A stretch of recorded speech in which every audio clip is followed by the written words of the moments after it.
SIR ಗೊಂದಲದ ನಡುವೆ ರಾಜ್ಯ ಸರ್ಕಾರದ ಮತ್ತೊಂದು ಎಡವಟ್ಟಿದು.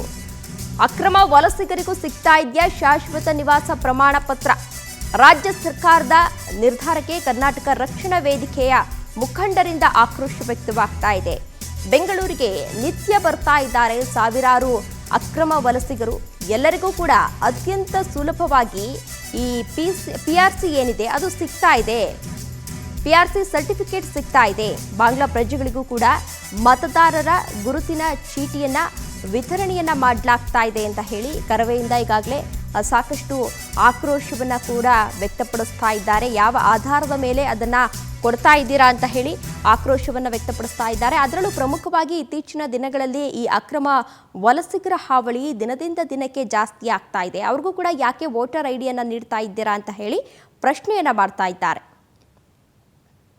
ಹೊಕ್ಕಲ್ ಎಪಿಸೋಡ್ ಸರಿಯಲ್ಲ ಅಂತ ಹೇಳಿ ಬೆಂಬಲವನ್ನು ವ್ಯಕ್ತಪಡಿಸಿರು. ಆದರೆ ಫುಟ್ಪಾತಲ್ಲಿ ವ್ಯಾಪಾರ ಮಾಡುವವರ ಬಹುಸಂಖ್ಯ 195% ಕನ್ನಡಿಗರಲ್ಲ.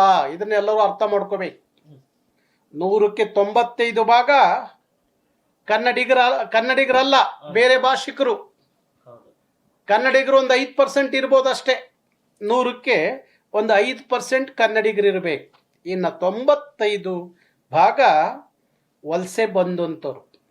ಆ ವಲಸೆ ಬಂದಂಥ ಜನ ಹೇಗೆ ಮಾಡಿದ್ದಾರೆ ಅಂದರೆ ಫುಟ್ಪಾತ್ಗಳಲ್ಲಿ ಪೆಟ್ಟಿಗೆಗಳನ್ನ ತಂದು ಇಟ್ಟು ನೂರಾರು ಪೆಟ್ಟಿಗೆ, ಅದಕ್ಕೊಬ್ಬ ಏಜೆಂಟ್ರು 100 ಪೆಟ್ಟಿಗೆಗಳನ್ನ ಇಟ್ಟು ಡೈಲಿ ಅವನು ಕಲೆಕ್ಷನ್ ಮಾಡ್ಕೊಳ್ಳೋದು, ಆ ಪೆಟ್ಟಿಗೆ ಕೊಟ್ಬಿಟ್ಟು. ಈ ಥರ ಅನೇಕರು ಇಲ್ಲಿ ಜೀವಿಸ್ತಾ ಇದ್ದಾರೆ, ಏಜೆಂಟ್ರುಗಳು ಹೊರಗಡೆಯಿಂದ ಬಂದಂಥವ್ರು. ಹಾಗಾಗಿ ಇಂಥವನ್ನೆಲ್ಲವನ್ನ ತೆರವುಗೊಳಿಸುವಂಥದ್ದು ಆಗಬೇಕು. ಪಾದಚಾರಿಗಳು ರಸ್ತೆಗಿಳಿದಂತೆ ಅವರಿಗೆ ಸೀಮಿತವಾದಂಥ ಪ್ರದೇಶದಲ್ಲಿ ಅವರು ನಡೆದು ಹೋಗುವಂತೆ